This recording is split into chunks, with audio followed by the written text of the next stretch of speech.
They talk about it. They talk about it. They talk about it. They talk about it. They talk about it. Welcome back to She Could Talk the podcast. I'm your host, Gangalee. Hey, and that's Gangalee on all streaming platforms if you want to check out my music. Just look for the red glasses, the locks, you can find me there. Or you can go to the website, that's www.doerecords.com.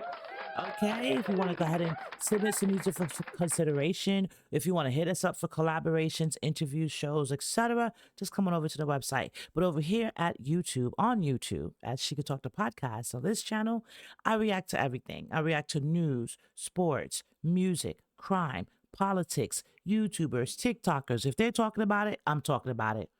Okay, but this one is a little bit more of a serious issue or episode. I was debating, I was on the fence if I wanted to even talk about this one, but it came across my timeline constantly for the last 2 weeks, and then the story began to unfold a little bit more. So it happens, or the story is centered around a woman in Atlanta, Georgia. She was 65 years old, and she was, she passed away, I should say, at the hands of her husband, but not in the typical way you would think. When you think of at the hands of her husband, you're thinking like violence, right? But it was a different type of violence. He gave her or infected her with AIDS. And as a result of that, she didn't know she was infected until it was too late and died from the complications of it. Okay. So her kids ended up fighting to prove that he knew that he had it, and willfully, intentionally, despite knowing what he had, married their mom and infected her. This woman was 65 years old. All right. So I wanted to go into that story, the first part about the mom and basically the daughter who fought to get justice on behalf of her mom. So shout out to them. And I also want to send my condolences to that family during this time, because it's rough. And to know that, to be taken aback by your mom dying such a horrific way, after she lived such a long life. And then to know that it was because of someone that she trusted, right? So I wanted to get into this news article first, come back with some commentary, but then I wanted to get into a second news article in reference to the same individual, which is what is the reason why I'm reacting to this today. So without further ado, I wanted to get into the first part, which is talking about Cleveland and Denise Broadie. Denise is the wife who passed away at the hands of her husband. Man is behind bars tonight, charged with killing his wife, not allegedly with a gun or a knife, but by giving her AIDS. Fox 5's Kevin Stewart joins us live from the Rockdale County Jail in Conyers with the story. Kevin? The victim here was diagnosed with cancer, but soon doctors realized she had more than cancer. She had AIDS, and that's why her husband is here at the Rockdale County Jail. This is Denise and Cleveland Broadie, married in 2014 after meeting at a Christmas And I party just want to 2 say years real prior. quick, she looked irritated with him. Just, how they say a picture tells 1,000 words, right? I don't even know this family, but just looking at this picture, she looks irritated with him, in my opinion. And look at him. Very clingy, loving. A picture tells 1,000 words, but let's get into it. These were better times. And she loved this man. She That's really, the really daughter. loved him. But Cleveland Broadie is now accused of violating his wife's trust, the family's faith. Rockdale County deputies have charged him with murdering Denise Broadie, knowingly infecting her with HIV, his status completely unknown to her. She died in 2022 That's so at sad. 65. And how long did she live after diagnosis? 2 days. She put him out when she found out he was cheating on her. And she loved him so much that she This actually is her allowed him to brother. come back, asked him to take a test because he's out there.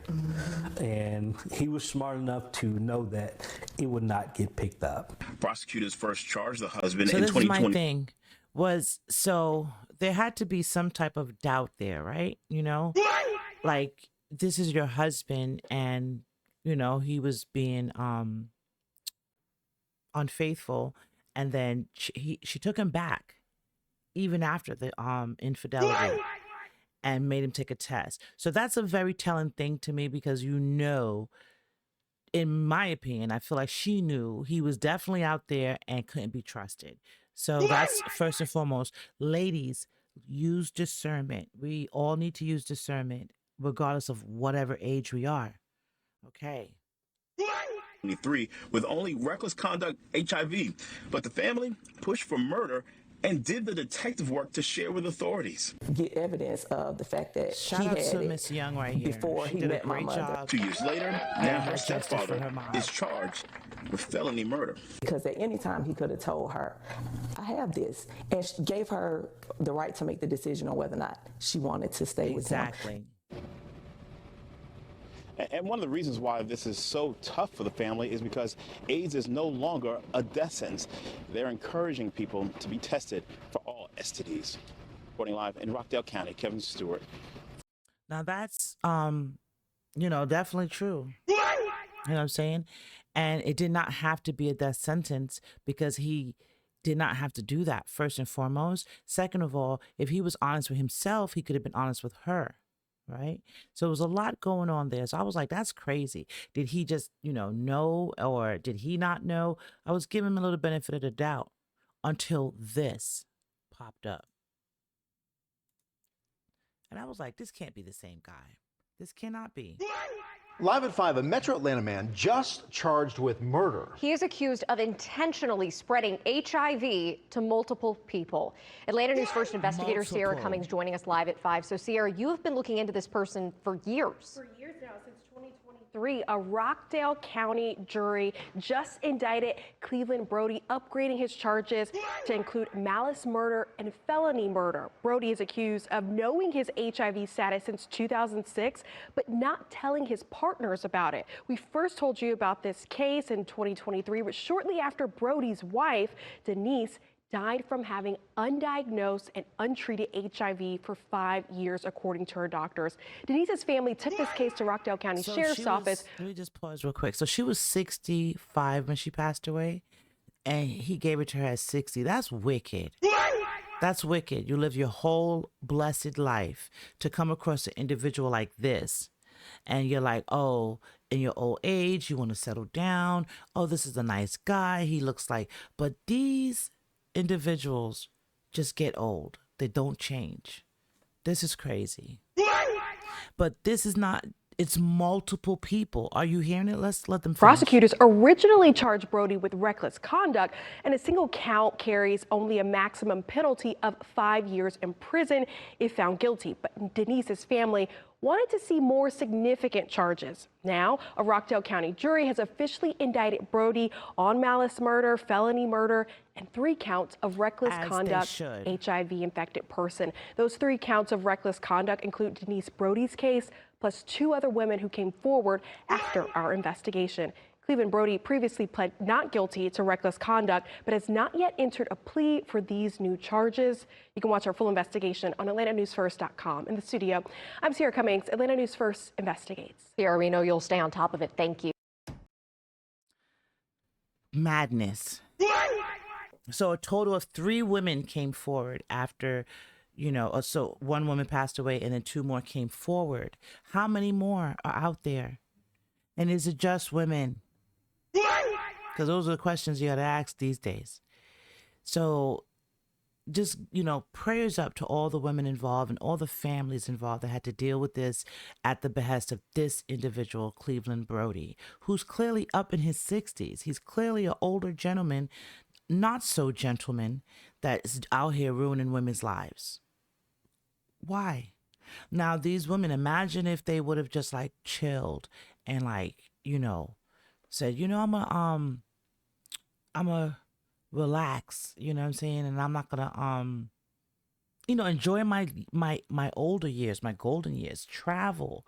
So they could have possibly met a great man elsewhere. You know what I'm saying? Instead of limiting yourself, you could have traveled and met a great individual elsewhere. instead of chasing behind this individual, which clearly she knew he was doing dirt, kicked him out, took him back. They had their BS. So you know that's what he was about. That's sad. That's real sad. But to even go a little bit further, I'm noticing that there are a lot of different cases with women in their 60s, older women that are looking for love, and it's not ending well. You know what I'm saying? So I have to say once again to all my ladies out there, I don't care what age you are, I don't care what race, what color, what background or religion. You know what I'm saying? Use discernment. Use discernment. Use discernment. As soon as something has your spidey senses tingling, get the hell out of Dodge. That's what I would say. But it reminded me of this. Like I found this other story that is even goes back maybe a month or so further than the story that came across my desk about Cleveland Broadie in Atlanta. But it was about this woman, and she went to visit her husband in jail. So she basically had like cancer, recovered from the cancer, got a new lease on life, did her diet, had like a new health regimen, basically took years of her life, because in the beginning, when you see the pictures of her before and then the pictures of her after, it looks like a completely younger woman. Like she reduced the years. She took years of her life, and she started being more vibrant, going out more, and just being more outgoing. She was like a hairstylist, if I'm not mistaken. She was just a people person. People loved her in her community, right? And she even got like sponsorships for like different products because of her diet, etc. And she met a man in prison. She wasn't in prison. She lived a full life. And she met a man in prison, married him, and had conjugal visits, right? And then, and she's not the only one, but this is just one of the most recent stories I've come across. But ironically, 2 women died at this same prison, having conjugal visits with their inmate husbands within the last 6 months. So that's red flags in itself to me. But this story also broke my heart, because after she did so much work to rebuild herself, why not travel? Why not find love elsewhere? Free love. A man that's free. A man that's enjoying exercise, enjoying the diets you're enjoying the new lease on life that you got. They maybe got a new lease on life. You can share those common goals together. But no, she got instead with a man in jail that couldn't go anywhere, and she had to go visit him and kind of reconform her life. And this is how it ended. A notorious LA killer serving life in prison without the possibility of parole reportedly strangled his wife to death during a conjugal visit. 54-year-old David Brinson was convicted in the 1990 execution-style murders of 4 men in the Mid-Wilshire district. Authorities say last November, while at Mule Creek State Prison in Northern California, he told officers his 62-year-old wife Stephanie had passed out during a conjugal visit. She was declared dead at the scene. 4 months later, a coroner confirmed that she was strangled to death. The Amador County District Attorney is awaiting the prison's full report before filing charges against Brinson. Brinson has since been transferred to a state prison in Stockton. They ultimately, and I want to just see if we can find one with her on it. So I'm really trying to find the like a video which you could actually see her. You could see how she kind of like got a new lease on life. A California family is searching for answers after a sheriff's office says a woman was killed while visiting a prison. Another woman, 62-year-old Stephanie Dowells, was killed. Now, that's how she looked before she met, and, before she, revamped her life. They're back in November, according to the California Department of Corrections and Rehabilitation. The department's saying that that was the second visitor to die in that same prison in the same year. Joining us now, NBC News correspondent Stephen Romo. Stephen, I'm not sure if I had that right. So these are 2 women, different occasions, both visiting, and both end up dead? Yeah, it is a tragic situation for the families of both of these women. One, Tanya Thomas, was visiting last July with her domestic partner, and she ended up dying, and her partner charged for that murder. It is a different story right now for Stephanie Dowes, who you're seeing there on the left side of your screen. She actually died last November, but only in the past few days have we heard from the county involved there, the sheriff's department, saying that this is a homicide, deeply upsetting to her family. The prison there allows these overnight visits to happen with close family members of some of their inmates. When she was staying with her husband, David Brinson, last November, she lost consciousness. He called the corrections officers to this apartment unit type facility that they have there for these visitations, told them that she was not responsive. They called 911. Sadly, she died. Now the sheriff's office is calling this a homicide, and it is shocking that this is the second one in such a short amount of time, causing a lot of people, including Dowell's family, to ask how this could have happened. Right. So, Stephen, to that end, what have we learned from the family and the state? Yeah, a lot of questions to the state about this, Zinkley. They have said that these family visits only have. Because I don't really want to go to this one because I don't want any copyright infringement. But if you can kind of see at the bottom of my screen here, that's her in the silver dress. And that's her with her tongue out around the time that she met her husband. So she actually looked younger after she got her new lease on life. And, you know, she lost weight. She was eating healthier, feeling better. And she went and got a dude in jail. But, yeah, like, so it's really not too much more I wanted to go on with it. But it's like she was 62. The other woman was 47, as you can see on the screen. Both of them married men in jail and died on the conjugal visit. That was crazy. But different from the first case where the guy infected his wife with a disease, but still nonetheless, like, I think that we need to all start looking at red flags. You know what I'm saying? Like, let's look. I'm not saying let's look for red flags. I'm not saying you go out there and lead with red flags or looking for that. I'm not saying do that. But if something doesn't feel right, if something has your spidey senses tingling, if something has the hairs standing up on the back of your neck, if something got that old spiritual ancestor tap on the shoulder going on, pay attention. I don't care what age you are. Pay attention.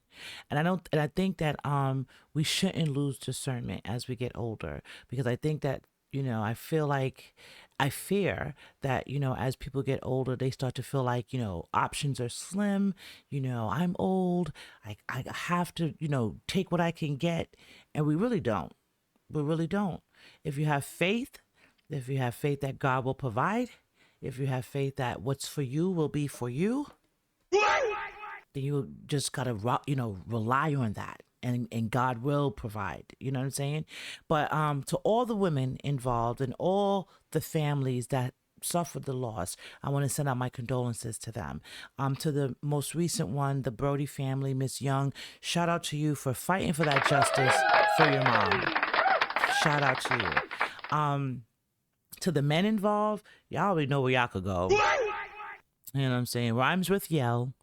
But those guys that did those things to those women, not men. I love men. I love, you know, people. But we got to love each other. You know what I'm saying? We have to be kind to each other. But we also got to use discernment. And we can't let love turn us fool or turn us blind. You know what I'm saying? So I hope that, you know, I feel like, you know, it was on my heart to say that. Somebody out there might needed to have heard that. And, you know, so I just wanted to share that with you all. And I reacted to this because it bugged me out to see that. I thought it was like an isolated incident to just the man and his wife. But in reality, he was out there cutting up. And he met his wife in her later years and did that to her. In a matter of 5 years, that happened to her. That was crazy. But, you know, guys, I'm not going to stay long on this, y'all, you know, and I'm going to go ahead and hit y'all with the motto, hit y'all with the brand. But before I do, join me in the comments. Tell me how y'all think about that, how y'all feel about that. Do you feel that we should have more discernment as we get older, or should we just be like, oh, we have wisdom and we don't have to be hypervigilant? Or have as much discernment, or do we should we should completely be on our P's and Q's and stay on our toes, which, let me know. Join me in the comments. But until next time, y'all, you know how I do. You know the motto. If you like anything I do, tell a friend. If you don't like anything I do, tell a friend. And from my lips to your ears, you know I love you. But I'm going to need for you to go ahead and show me a little love. Hit the like, subscribe, comment, turn your notifications on. You know what I'm saying? And then go out there and be good to each other, all right? And then come back and bring them with you when you come on back. But until next time, it's your girl, Gangali. Y'all stay safe out there. It's She Could Talk the Podcast, and we're out. Peace. They talk about it. They talk about it. They talk about it.